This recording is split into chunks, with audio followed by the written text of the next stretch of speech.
Hi everyone, thanks for staying. So this was my working settings. The plant was front of me on a desk with a white background, and my watercolor block was on another small desk flat, and I was sitting on a small chair. So if you choose your own plant, do this. If you choose the photo of mine, this is what you will see in a painting session. On the left side I am painting, and on the right side you will see the photo of the plant. And next I'm showing you the tools and the materials. Hi everyone, in this video I explain the tools and the materials I use for the orchid paintings. So let's start with the brushes. I usually use Princeton Aqualit or Princeton Neptune brushes. The main difference is the hair quality. The Neptune is much more fluffy, it holds more water, and the Aqua Elite are more springy, so it's better to more when you need to be more precise. But both, I really like both brushes, and honestly, you can, in this painting, you can use any. So what I'm using is the Princeton Neptune for the beginning with the big brush. It's an oval wash. If you don't have oval wash, just pick up any of your big round brush. So this is a Neptune Quill 8, or this is an Aqualit round 20. Any of them can be just as good. I have for the smaller work the more pointy Quill 6 or round 8 from the Aqua Elite, and one small one for tiny lines and flowers. It's Princeton Aqua Elite round 4.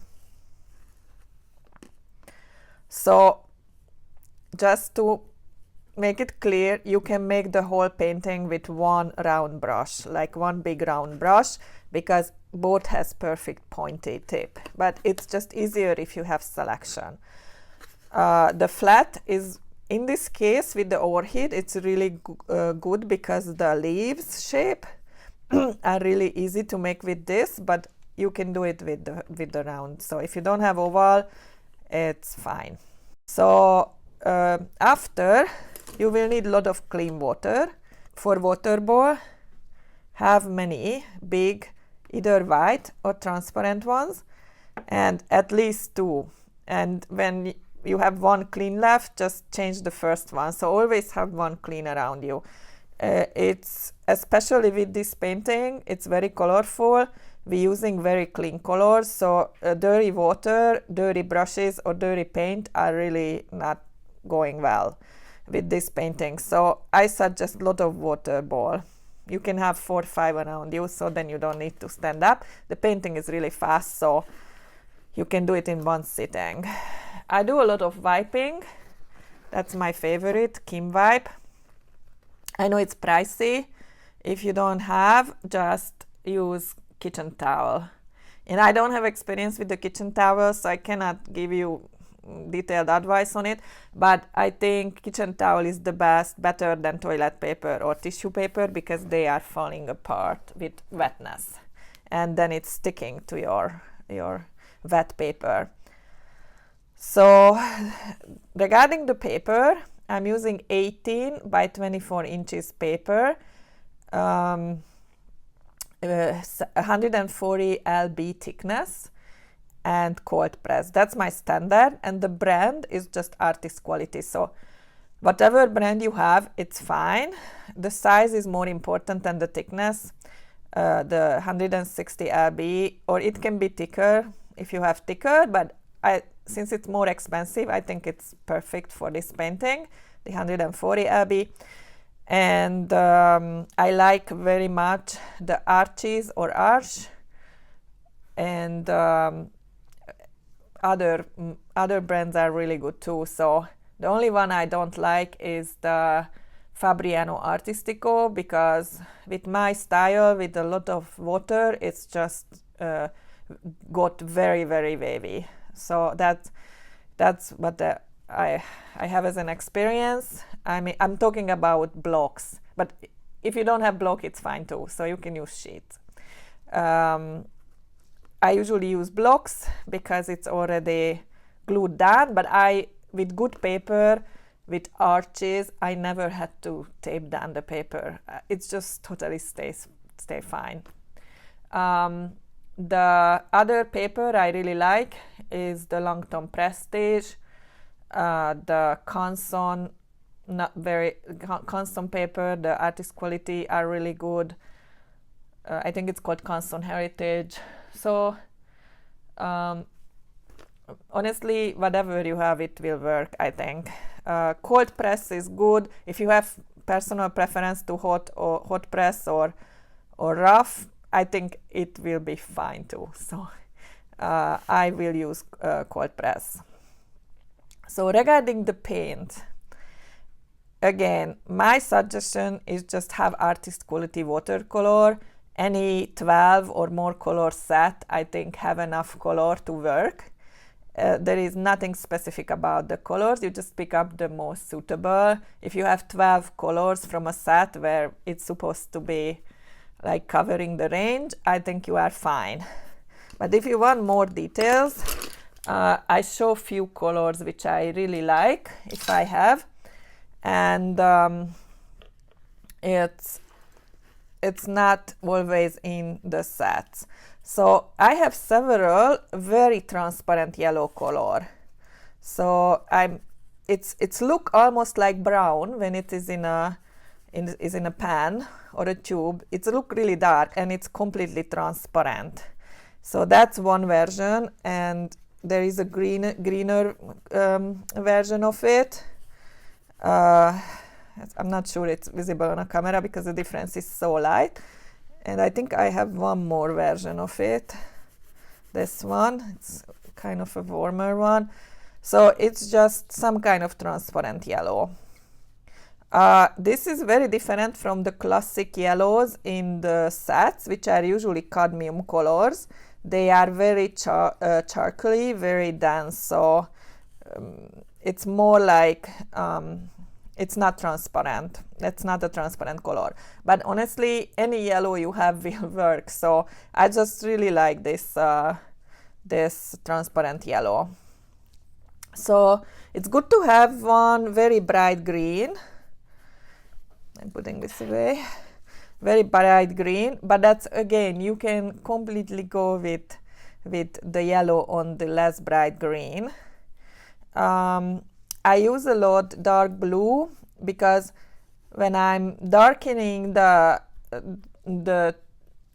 whatever, I usually not using black at all. So I'm saying no black. I don't suggest the black today at all. Or sometimes I use purple to darken things, or even just some kind of like reddish orangey color I use a lot to just add depth to, like, let's say just some basic green. So I'm thinking what would be the basic green. Let's say you have a green,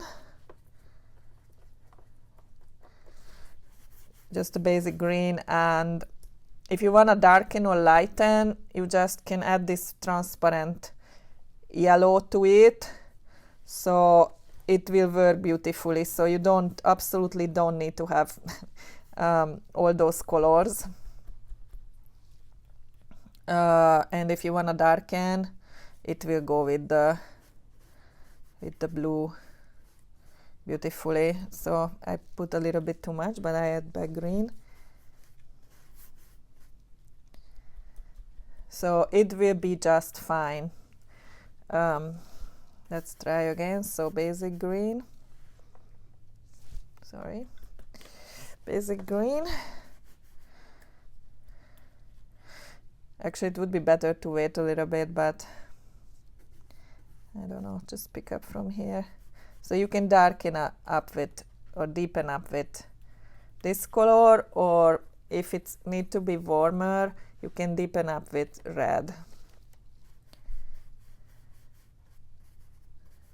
So honestly, I think with even 3 color you can make amazing paintings. So the 3 basic colors, but a 12 color set is more than what we need. I know I have a lot, but in this painting I probably didn't pick up more than 5-10 colors,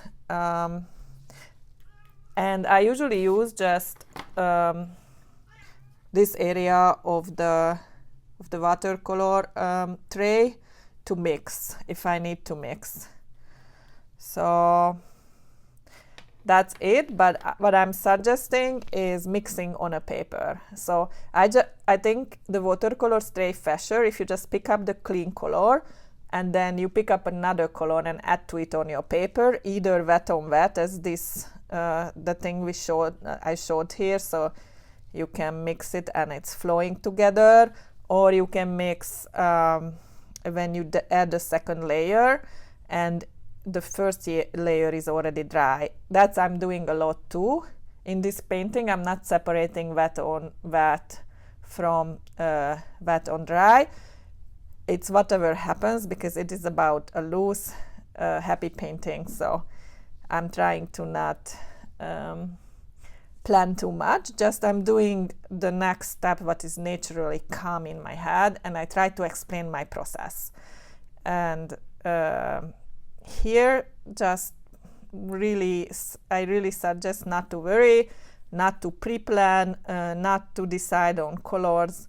You just really look up and you see what color is missing or what way you have to change colors, and you just pick up with your brush and use it, so you don't need to do plans. I hope to see you in the next session.